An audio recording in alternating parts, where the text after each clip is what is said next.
Hello and welcome to another edition of Sports Talk Philadelphia here on LaSalle TV. I'm your host Josh Abrams, and today's show is all Eagles as we recap the heartbreaking loss in Tennessee. And then the second half, we're going to go over the Vikings game that is this Sunday, America's Game of the Week, all that and more after this intro. 7, 6, 5, 4, 3, 2, 1. You'll never have the sacred stone. Oh, this you crazy mother.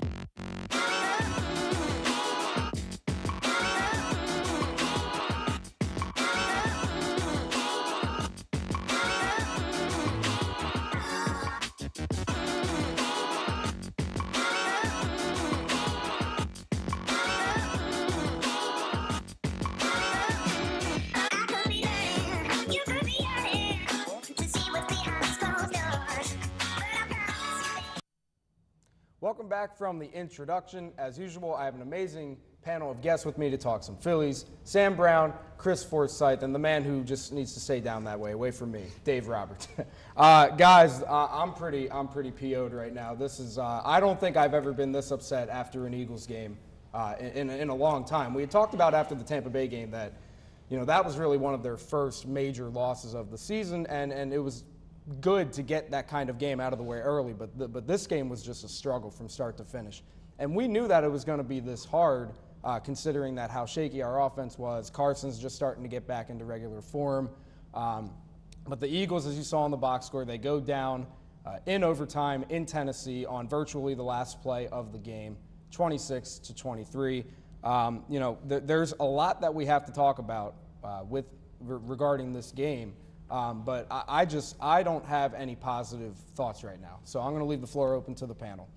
Well, it was a pretty back and forth game between the two teams. At one point, the Eagles were leading Tennessee 17-3, but a lot of what this loss comes down to is holes being exploited in the defense and just not coming up in clutch situations. The Eagles were at the goal line or close to the goal line in overtime, and all they could get out of it was a field goal. So it's just coming in and doing the job and getting it done when it needs to be done, and that's something that the Eagles failed to do this week. Yeah, we just have to know. When to win, and this was literally the time to win. We had it in our hand. We had it in our hands. We were going to win. We all had the mindset of this is a game that we need to win, and because it was, we all thought it was easy, and this loss really it hurts. I can't even. It hurts because it's just bad. There's nothing else really to say. It was just a bad loss. Chris, your general reaction? This is the most confident I felt going into the end of a game. I mean, against the Colts, it's oh my God, are they going to lose to the Colts? Right. Or Tampa Bay, I'm well, Fitzpatrick's going off at this point. But at this point, I was well, Mariota's not throwing the ball really well. But then again, at the same time, Jalen Mills is getting burnt on the double moves again. And as we all know, the 4th and 15 with Corey Graham, then the 4th and 5, was it? Yeah, it was a short 4th and 5. A lot of fourths that should have been stopped. The pass interference, yeah, those will hurt you, obviously. Yeah, everything just went the exact opposite as we all had hoped. I had said we had been so confident coming into this week. I think everyone had the mindset that this was a sure win.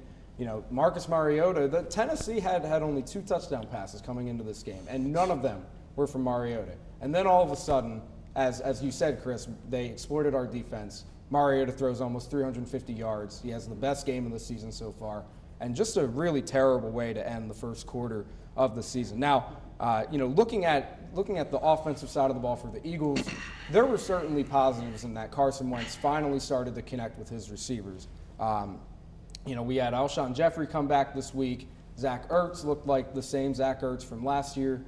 There were a lot of positives on offense. So let's take a look at the stats real quick and get our interpretations of how the offense looked.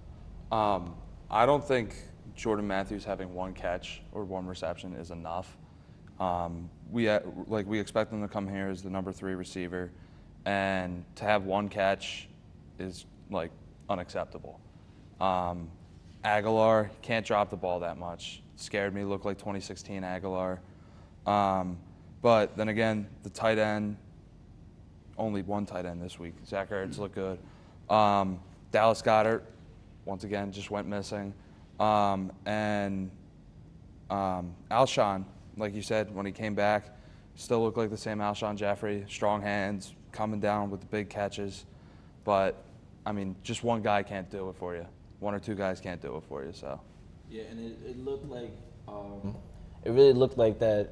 It looked like Carson was back, and we keep saying he's back, but it's like I know off the injury, it's not really what we want to see out of him yet. So I hope next week we do get more movement in the direction of like, all right, Carson is back. Yeah. And going off what Chris said, it's with the receivers, like we wanted Alshon to play like Alshon again, but he's also come off an injury again. So like he looked good, but like it wasn't the Alshon we remember from last year. We can't depend on him too much. And it's also the fact of like Aguilar dropping balls and Jordan Matthews just not stepping up to where he needs to be.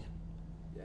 Like they both mentioned, stepping up. It's something that the whole wide receiver core needs to do, not just Aguilar and Matthews, but now that Alshon Jeffrey's back, he needs to make himself known that he's back. He's here to stay, and it's a good start to have a touchdown your first game back. But I'd like to see more coming from the wide receivers in general. Yeah, Alshon certainly proved how valuable he is on this team, and I will say a play that'll go unnoticed, a play that would have gone pretty noticed if we had won the game if we're talking about receivers right now, DeAndre Carter, that punt return he had was electrifying, and I thought the momentum was shifting to our side once he had that punt return. So stepping up in that way is awesome. But as you all just said, on the field, when we're on offense, we need to start stepping up with the receivers. And, Jay Ajayi, obviously he was back. He was playing with I think, a fracture in his back. Just him is not enough. The offense, especially on the ground, was just pitiful. But something that I need to discuss, that I need to get off my chest. Last week we did a rant to end the show, right? We're trying to switch it up a little bit. If we were doing rants this week, I would save this for the absolute last and talk about the offensive line. How on earth are we going to say that the Eagles have the best offensive line in all of football when they allow 33 lost yards on 4 sacks? That makes 10 sacks. If I'm not mistaken, 9 or 10 sacks, almost double-digit sacks in 2 weeks on your franchise quarterback who just came back from an ACL injury. That's unacceptable. If you watch that game too, you can actually see like the replays of like when they did all the defensive line did all those stunts. They really studied our offense to like to the T. Like they really saw that what we do, there's some weak points, and they hit those weak points really hard, and that's why Carson got hit so many times. That's why the pocket got like closed in so much, and it was just really hard to watch. Yeah, and really hard to watch. Before I let you guys get into it, I must say I understand the poor play on offense against Indianapolis because of Frank Reich. Obviously, not having him on as our offensive coordinator and him being the Colts head coach, there was a little bit of an advantage there for the Colts. But this week, you're still giving up 4 sacks. You're making every one of your fans sit at the edge of their seats and hold their breath on a 1st and 10 play because Carson Wentz is almost at risk for getting hurt again. Yeah, and like you said, he's just coming back off a very severe injury that kept him out for the first part of the season and the end of last year.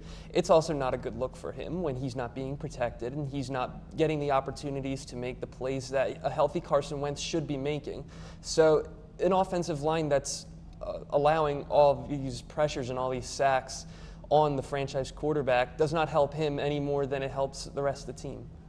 Yeah, like he said, when the Titans studied the Eagles' offense, they studied the offensive line to a T. They knew Jason Kelsey on a double team was going to stay on the double team and be late to come over.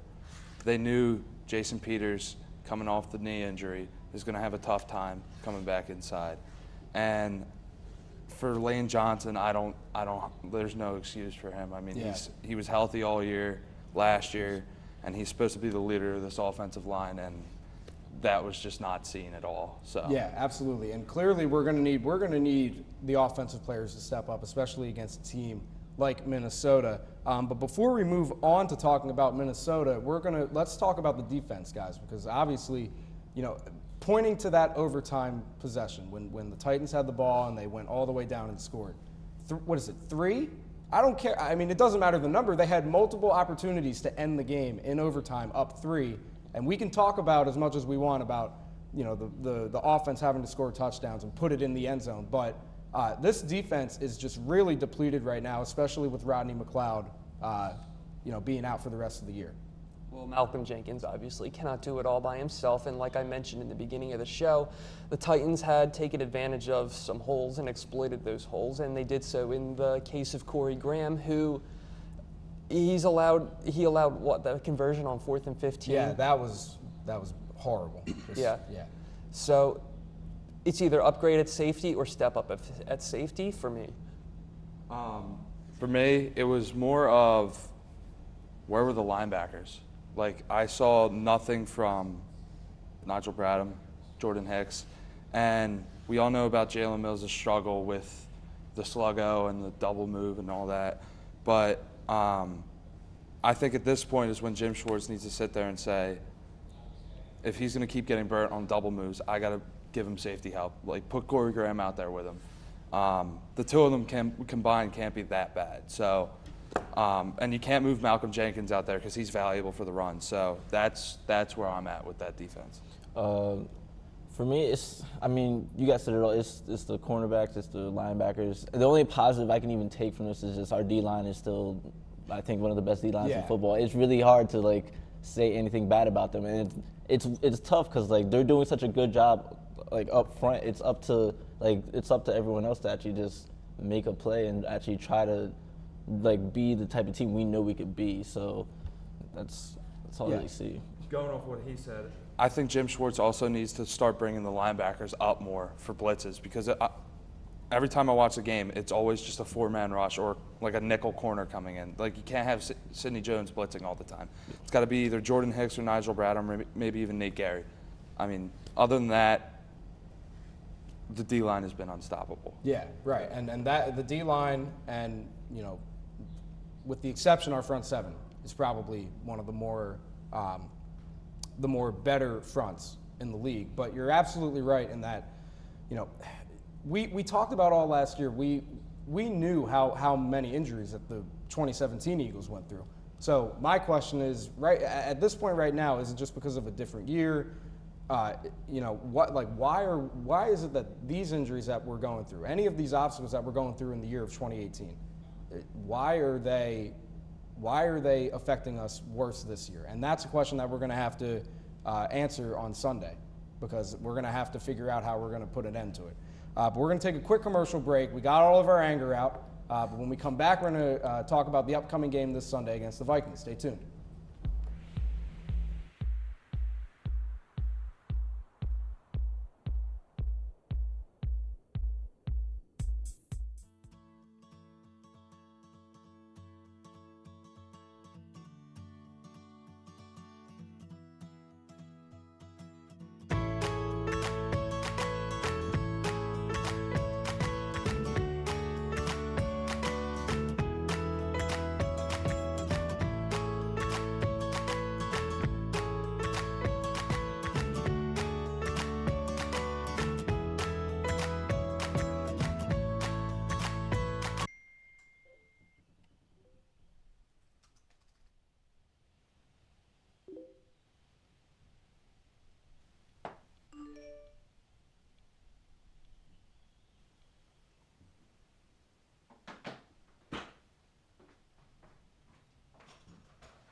Welcome back.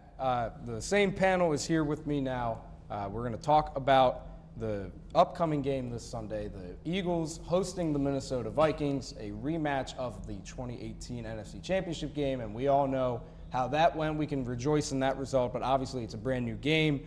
However, there are some changes to the Vikings. Last year we had to face Case Keenum, but this year we're facing a familiar quarterback in Kirk Cousins. We spent the last 5 or 6 years dealing with him in Washington, but now we see him in purple. So looking at the stats, guys, it's really interesting because the win-loss record against us is pretty average. But against the rest of the NFL, he doesn't like to do as well. He loves to throw at least 3 touchdowns, but the defense does seem to get under his skin a lot. At least the Eagles' defense does, and he has a better rating against us. So, coming into this game, there's a lot to talk about in terms of predictions. But how do you guys feel in terms of being able to contain Kirk Cousins? Well, the Vikings, I wouldn't say they're at a low point, but they are in a little bit of a funk right now. So Kirk Cousins being a familiar face is definitely advantageous for a defense that faced him in previous years. But the difference this time is that he has different weapons around him. But these are also weapons that the Eagles had faced last year in the NFC Championship game, but with a different quarterback. So it'll be interesting to see these elements of these weapons that Cousins has and Cousins himself to possibly put up good numbers against the Eagles. It was kind of like what Chris was talking about with last segment, how he wants to see more linebackers blitz and stuff. I kind of feel like this is the opportunity to do it. I feel like if we can get at Kirk Cousins early and just show him that we're a force to be reckoned with up front, that he'll kind of get shook a little bit. I mean, that's what happened last year, although it was Case Keenum when it was the sack interception. He couldn't really do much after that. I feel like if we do that again, it's kind of just a reminder, hey, we're still coming after you. We're gonna be in your face every single play. Yeah, no, the Eagles have historically used like a 6-man or 7-man blitz against Kirk Cousins because once he gets the pressure, he feels it for the rest of the game. And then to add on to that, you're in Philadelphia, so it's loud. It's hard to get the signals to your receivers. But I think Kirk Cousins is one of those quarterbacks. It's like a Matt Stafford. He's very good. He'll rack up 300 yards in a game and 3 touchdowns, but he can't win you a playoff game. So I'm not worried about Kirk Cousins. I know how the Eagles can play Kirk Cousins. Yeah. I think we'll be more than okay. Yeah, absolutely. And I want to allude back to what you were saying about him putting up 300 yards. I'm expecting him to throw the ball at least 50 times on Sunday because in the last game, or it might have been the last game, Dalvin Cook only had 20 yards rushing. And let's actually pull that up because that's one of the big scouting reports for the week. Dalvin Cook being a first-round draft pick for Minnesota last year. And the other player to look out for on the opposite end, because obviously with those numbers, Dalvin Cook isn't too much of a threat right now, but Adam Thielen. And that's him, Stephon Diggs, Laquan Treadwell, Kyle Rudolph. Kirk Cousins has an array of weapons to throw to. And I have a feeling that this is going to be a game where it's going to be a gunslinging game. We're going to see more passes from the Vikings than runs. So we got to go back to what we were just talking about the defense stepping up in the secondary. I think it's going to be an absolute slugfest. I don't think it's going to be like the Vikings scoring 7 points like they did last year. Kirk Cousins, like we both said, can put up 300 yards and 3 touchdowns. And we know how the Eagles' secondary has been playing. They're down Rodney McLeod. So I think it's going to be Wentz has 300 yards. Cousins has 350 yards. But the thing that the Eagles are going to capitalize on is the run game. Yeah, I feel like if our defensive guys just stay in the film room, just know what they have to do, then we should be fine there. I feel like it will be just a back and forth of just balls in the air. I feel it's gonna be a long game, and like Chris said, I feel like if we do, if we're good in the air, I feel like we can have a sneak play of just Jay Ajayi going for at least 20, 30 yards, and them not expecting that. So I feel like we should be good there. And I think the veterans on this team they're going to study the film meticulously from Tennessee last week, and they know that they need to learn from their mistakes and not make the same mistakes against a team where the stakes are a little bit higher this time. So I would like to see Corey Graham's a veteran. I'd like to see him learn from the bad game that he had last week. Yeah, absolutely. I mean, you look at the graphic there. He played in 71 snaps and didn't even record 10 tackles. This is a game where, as you said, Sam, we are going to need the veterans to step up. And I did see a tweet from Malcolm Jenkins saying, basically reiterating that and praising that. And Malcolm's a very passionate player, one of the biggest voices in the locker room for good reasons for this team. So I'm expecting him to really lead the way in terms of really fixing those mistakes. But something positive that we can look at going into this game is the Vikings defense.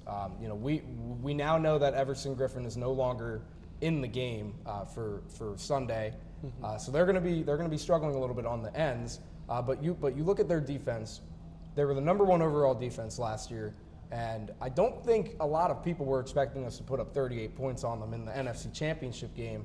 But coming into this game, they're giving up almost 400 yards a game. Their interception rates are basically the same. They're on track to get the same amount of interceptions. So, how do you guys feel about the Vikings defense now compared to back in February? Well, now this is the week for the receivers to step up, because they better hope that Harrison Smith does not have a good game. That's all I really have to say about that, because this Vikings defense, it's not come up for them when they needed it to. Yeah. So, like I mentioned earlier, exploiting weaknesses, this is just another chance to do it, and I'll probably mention that again later. I think I agree with Sam. This is a huge game for the receivers. Now that Terrence Newman, I believe he retired, they have a rookie corner with Mike Hughes and Trey Waynes, who's some games he's really good, some games he's a Jalen Mills in my opinion. But this game is where either Matthews or Aguilar has to just go off, 8 receptions, maybe 2 touchdowns, 130 yards, something like that. Yeah. But that needs to happen this week. Yeah, it's definitely not going to be a 38-7 game like last year. It's going to be a lot closer. Yeah. I mean, like everyone said, it's just up to the receivers to actually make a play. And Nelson Aguilar can't drop the ball he can't drop the ball this week. That's pretty much what it's up to. So let's get to our picks before we move on. For the first time this season, I'm going pessimistic, and I'm going with the Vikings by a score of 24-20. Dave's pretty upset with me right now. Kirk Cousins is my MVP just simply because of what Chris and I talked about, him being able to put up big numbers on the Eagles.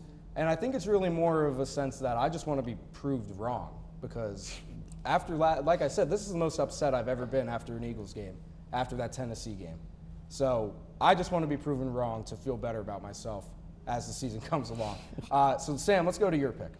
So I went with Jordan Hicks as my MVP because Dave and Chris had mentioned earlier, this is also a nice opportunity for the linebackers to step up.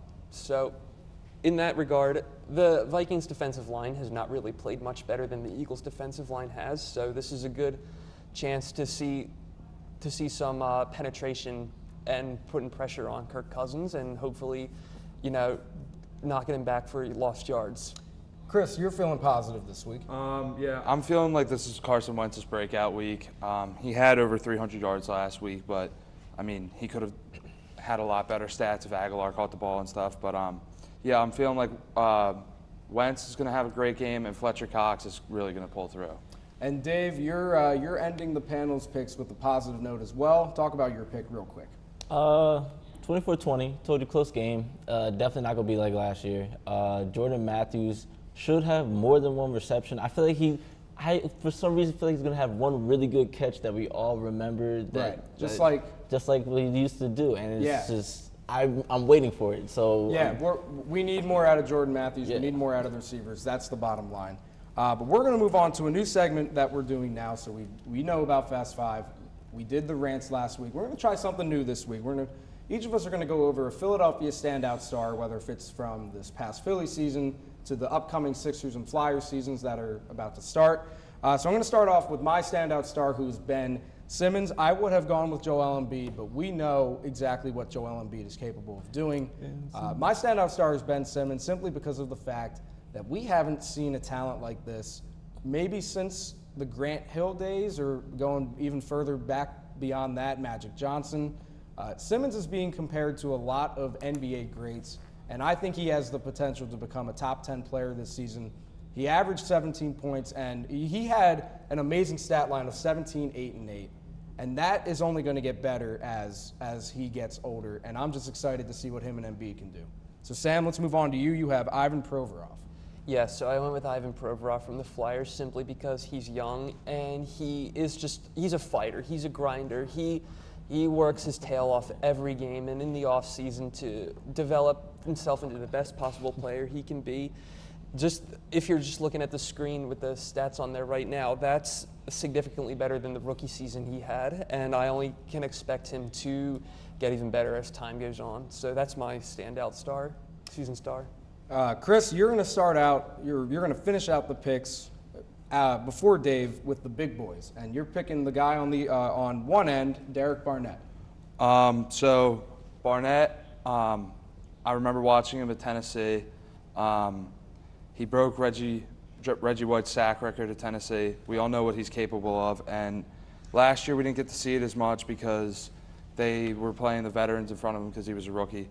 But his bull rush move has improved a lot since college, and it was dominant in college, but his speed moves are coming through now, and he's really starting to look like he's going to end up being a top 5 DN in the NFL, and he's already contributing a lot to this Eagles team. Dave, you're going with probably my favorite player on the Eagles defense. Fletch. We can't fight about this one. Oh, yeah, we can't. Fletcher Cox. What's your deal with him? He's amazing. I mean, honestly, you can see right here, he's honestly one of the best. I'm gonna say he's one of the best tackles in football right now. Top 5 easily. Him and Derek Barnett on that line are really dominant, and obviously you can see that Derek Barnett's learning a lot from him, and Fletch is like how good he is just like weaning off on everyone else because everyone else makes big plays. So without him being in there, and every time he comes, like the one play he came out one play, and I was like, all right, I'm scared because like he always makes a big impact somehow on the field. So he's my guy. Yeah, I feel like when Barnett made that play in the Super Bowl, recovering the ball, that's when you kind of knew, even though he didn't make the play, you knew he was going to be something special for this organization. But we thank you guys so much for tuning in and watching Sports Talk here on LaSalle TV. You can catch us on all social media, including Facebook, Twitter, lasalle.edu/LaSalle TV. And you guys all have a great weekend. We're going to hope for a much better Eagles result this weekend. Game of the week. I can't wait. I'm pretty excited. I hope I'm proven wrong. Everyone have a great weekend and go Birds.